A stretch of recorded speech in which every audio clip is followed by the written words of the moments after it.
آج کی ویڈیو کے خصوصی مخاطب عدیل ہاشمی صاحب ہیں، اور اب ہمارے شعراء کے جو گھرانے ہیں وہ بھی مالوکیت کی طرز پر ہی چلتے ہیں۔ جیسے جھوٹے پیروں کی گدی آگے ان کے بیٹے کو ہی ملتی ہے، اس طرح ہمارے شعراء بھی کہیں نہیں انہوں نے کہا تھا کہ ہمارے ہی خاندان کے بچے جو ہیں وہی ہماری شاعری پر رائے دیا کریں گے، اور ایلیٹ کیپچر کر لی ان پوئٹک سپیسز کو۔ اور کیونکہ انہوں نے اپنا ذوق بڑھایا نہیں، تبھی عدیل ہاشمی صاحب جاوید اختر کو یہاں تک لے آئے تھے، اور کیونکہ یہ میڈیا انڈسٹری سے ان کا اپنا تعلق رہا تو یہ لیریسسٹ کو شاعر بھی سمجھ بیٹھے ہیں۔ اور ایک جو ان کی نگاہ سے اصل اختر چھپ گیا وہ اختر عثمان تھے، اس پاکستان کے، اسلام آباد کے۔ میں بالکل غلط نہ ہوں گا کہنے میں کہ اگر آپ نے کسی ایسے شاعر سے ملنا ہو جو اس وقت بیک وقت 4 زبانوں میں شاعری کرتا ہو، فارسی، پنجابی، اردو اور انگریزی، تو وہ اختر عثمان صاحب ہیں۔ اور وہ ایک فلسفہ، قدرت کے لیے یہ تعین کرنا مشکل ہے کہ اختر عثمان فلسفی ہیں یا شاعر۔ آپ پوسٹ ماڈرنٹی سے لے کے کسی بڑے فلسفی کی ان سے رائے لے سکتے ہیں۔ اور عدیل ہاشمی صاحب، میں آپ کو دعوت دوں گا کہ بلیک ہول پر ان کا ایک لیکچر ہے، ایک ہی ان کا لیکچر ہے، وہ سنیے گا، جس میں انہوں نے ڈلن تھامس اور میاں محمد بخش صاحب کا کامن تھریڈ جیسے ہمیں کھول کے دکھایا۔ گو کہ میاں محمد بخش صاحب ڈلن تھامس سے کئی سال پہلے وفات پا چکے تھے، اور ڈلن تھامس ان کے بعد پیدا ہوا، مگر جب وہ کہتا ہے ریج ریج، تو وہ اسے کہتے ہیں کہ یہ لوئے لوئے والی آواز نہیں جو میاں محمد بخش صاحب نے بھی کہی تھی۔ یا جب وہ آپ کے آگے بیدل و حافظ کے اشعار رکھتے ہیں کہ شاعر تو وہ ہوتا ہے جو ایک آئینے کے آگے بیٹھ کر وہ سب بولتا رہتا ہے جو آئینے کے پیچھے سے استاد ازل، پہلا استاد، قدیم استاد اللہ تعالیٰ چاہتا ہے۔ اور اقبال پر جب آپ ان کی رائے لیتے ہیں تو آپ حیران رہ جاتے ہیں کہ یہ وہی بات متعارف کرنے والے تھے کہ اردو شعراء کے کاموں کے بھی ٹائٹل کبھی نہیں ہوتے تھے، یہ بھی اقبال نے ہی ریت شروع کی۔ تو میری حیرت کی بات یہ ہے کہ اختر عثمان صاحب آپ سے کیسے دور ہو گئے۔ وہ وجہ ہے نا کہ وہ آدمی جو ٹیلے کو ہمالا یا بڑا پہاڑ ماننا چاہتا، وہ آدمی جو ندی کو سمندر کہنا چاہتا، وہ اختر عثمان صاحب کو نہیں دیکھ سکتا تھا، کیونکہ ان کے پاس وہ کمرشل اینڈ نہیں ہے، ان کی ریالٹی کمرشلائز نہیں ہو سکتی، ان کی شاعری اتنی مشکل ہے کہ وہ موسیقی کی دھنوں میں نہیں بن سکتی، وہ آئٹم نمبر میں نہیں چل سکتی۔ تو آپ دیکھیے کہ آپ ان کو یہاں لائے، اور آپ نے تو اسی بات پر بس افسوس کیا کہ جاوید اختر صاحب میں معذرت چاہتا ہوں میں یہاں لائے، اور میں حیران ہوں۔ علی ظفر صاحب، آپ تو اتنا بڑا مصرع گنگنا گئے تھے۔ کئی یادوں کے چہرے ہیں، کئی قصے پرانے ہیں، تیری سوداستانے ہیں، تیرے کتنے فسانے ہیں۔ آپ تو خود ماشاءاللہ پینٹر ہیں، شاعر ہیں، ایکٹر ہیں، سنگر ہیں، اور آپ لوگوں کی نگاہ سے اختر عثمان چھپے رہ گئے۔ کون سے اختر عثمان چھپے رہ گئے؟ وہ میں آپ کے آگے چند اشعار رکھ دیتا ہوں جو کہ بالکل بھی ایگزاسٹیو نہیں، اور میری سمجھ والے، نعوذ باللہ، میں تو ایک چھوٹی عقل کا مالک ہوں۔ جدائیوں کا گر جی سے ڈر چلا جاتا، میں اس کے ساتھ یوں ہی عمر بھر چلا جاتا۔ تو اختر عثمان صاحب کا ہی وہ شعر ہے، وہ بھی رکھ دیتا ہوں آپ کے آگے۔ اپنے پہلے مکان تک ہو آؤں، میں ذرا آسمان تک ہو آؤں، میرا پہلا مکان ہے۔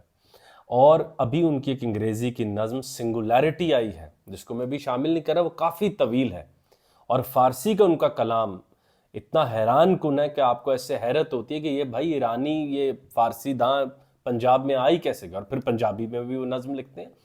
اور ان کی شاعری کے بعد آپ کی عقل گھبراہٹ، آپ کی عقل کبھی بھی وہ کانفیڈنٹ نہیں رہ سکتی اختر عثمان کی شاعری سنتے ہوئے، اتنے بڑے شاعر ہیں۔ یعنی آپ کی عقل ایسے ڈر رہی ہوتی ہے کہ یار یہ بھی سمجھ نہیں آیا اور وہ بھی سمجھ نہیں آیا۔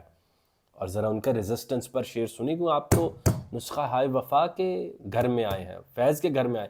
تو اب آپ دیکھیے کہ اختر عثمان صاحب نے ریزسٹنس پر جو شعر لکھا ہے امام حسین امام علی مقام کی شان میں، جب روح سے کہتے ہو لبیک حسینہ، پھر دل سے یزیدوں کا یہ ڈر کیوں نہیں جاتا؟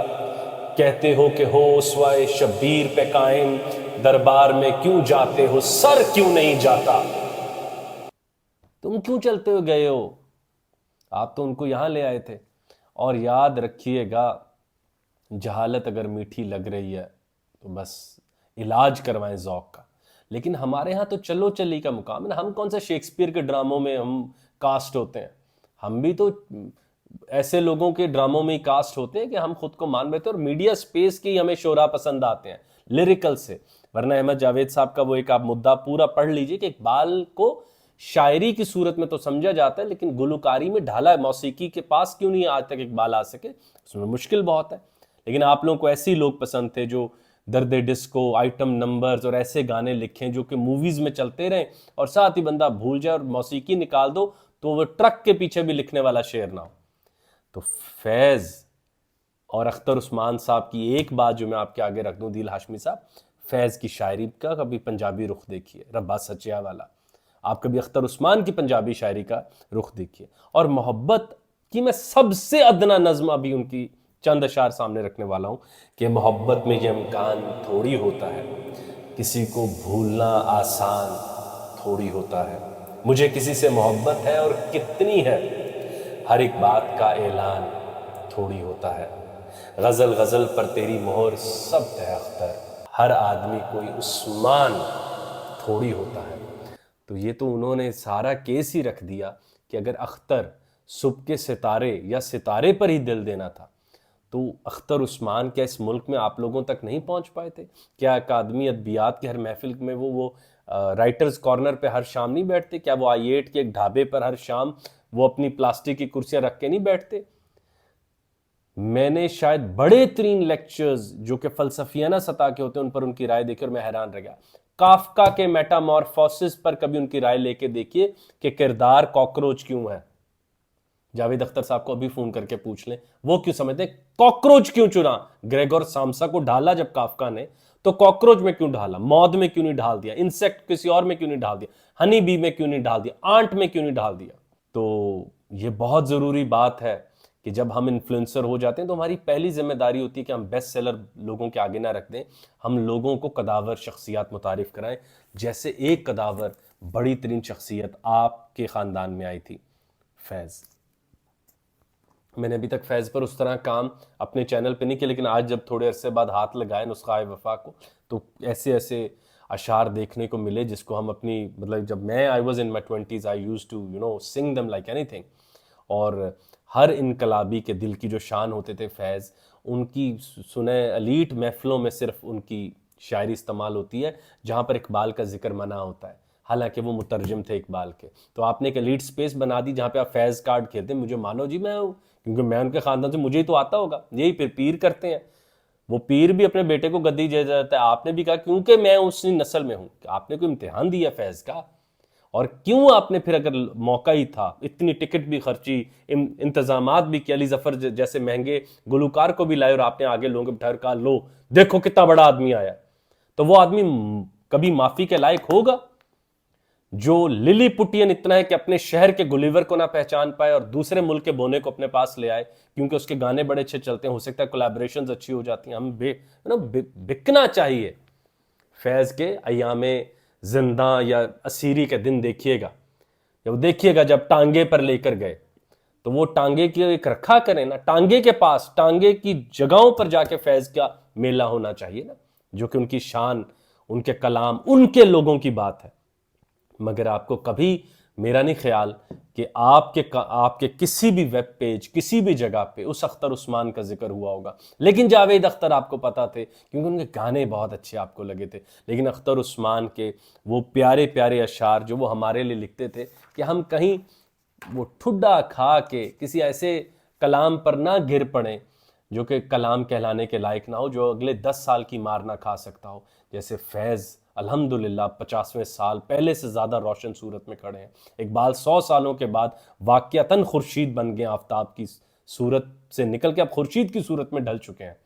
تو اختر عثمان ہماری ذمہ داری تھا کہ اگر ہمیں لوگ سنتے ہیں تو ہم لوگوں کو بتائیں کہ ایک آواز وہاں سے بھی آتی ہے جو کافکا و بیکٹ سے لے کے حافظ و بیدل کے اوپر شاعری کرتے ہیں، اور ابھی انہوں نے ایک نظم لکھی جو ولیم بلیک کو انہوں نے آنر کی ہے اور لکھی اردو میں، اپنے پہلے مکان تک ہو آؤں میں ذرا آسمان تک ہو آؤں، آپ بھی اب پہلے مکان تک ہو آئیں، اپنے گھر کے لوگوں سے نا واقف رہ جو لوگ رہ جاتے ہیں نا، پھر وہ باہر کی کسی بھی چھوٹی سی سرکس کے اوپر دل دے آتے ہوتے ہیں، جن کے گھروں میں بڑے بڑے دیوتا بیٹھے اور وہ ان سے بالکل آنکھیں چرائے رکھیں، تو پھر ان کو باہر کی ہر چھوٹی آواز بہت اچھی لگتی ہے۔ یا پھر دوسری بات یہ ہے کہ اختر عثمان صاحب کی وہ بڑی آوازیں شاید آپ کے کان ان کے لیے ٹیون ہی نہ ہوئے، قول احمد جاوید، جہالت کڑوی لگنے لگے بس یہی علم کا ذائقہ. ایک بڑے آدمی کا، انفلوئنسر کا، وہ جس کو کچھ لوگ سننے لگے، اس کی ایک ہی تو ذمہ داری ہے ان لوگوں کو بتائے کہ اس نوائز کو تم کسی بڑی سمفنی سے نہ ملا دینا.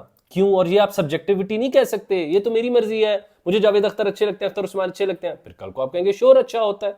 سمفنی کی کیا اوقات ہے؟ کسی اچھی موسیقی کی کیا اوقات ہے؟ سبجیکٹیوٹی اتنی بڑی شے نہیں ہے کہ وہ کل کو جا کے ہومر کی گلی میں کھڑی ہو جائے کہ یہ دیکھو یہ جو میں نے ڈوڈل کر کے وہ ایڈ لکھا ہے کسی اور برانڈ کا، وہ جو ہے وہ جا کے اب ہومر کے آپ مدے مقابل رکھ دیں، آپ کہ یہ بھی کہانی ہے، یہ بھی کہانی ہے. یوں نہیں ہوتا. ایک کہانی پھر سے اس صدی میں دوبارہ انسانوں کو اوڈیسی بےتاب کرنے کے لیے کھڑی ہے اور پکچرائز ہو رہی ہے. تو ہمارے اوپر یہ بھاری ذمہ داری ہے کہ ہم اپنی غلطیوں کو درست کریں اور اپنے بچوں کو، اب اگر ہمارے پاس بڑے بڑے سوشل میڈیا ہینڈلز ہیں تو ہم اپنے بچوں کو وہ سارے نام دکھائیں جو ہمارے ملک میں ہیں، جو قداور ہیں، جن کو سننا چاہیے. ورنہ یہی ہوگا، اختر عثمان نہیں ہوگا تو اگلی باری تہذیب حافی آپ کے ذمہ آئے گا. وہ بھی ایک عجبی شاعری کی صنف ہے. مطلب کہ اس شاعری سے واقعتاً ابلیس بھی شرماتا ہوگا، یار کر کیا رہے ہو. اور میں کبھی کبھی سوچتا ہوں شاید مذاق میں سنا رہے ہیں، مجھے بعد میں چلتا ہے وہ بھی سنجیدہ ہے، سننے والے بھی سنجیدہ ہیں. مجھے لگ رہا بھائی حالت ہماری ٹریجک ہے، لہجے ہمارے کامک ہیں.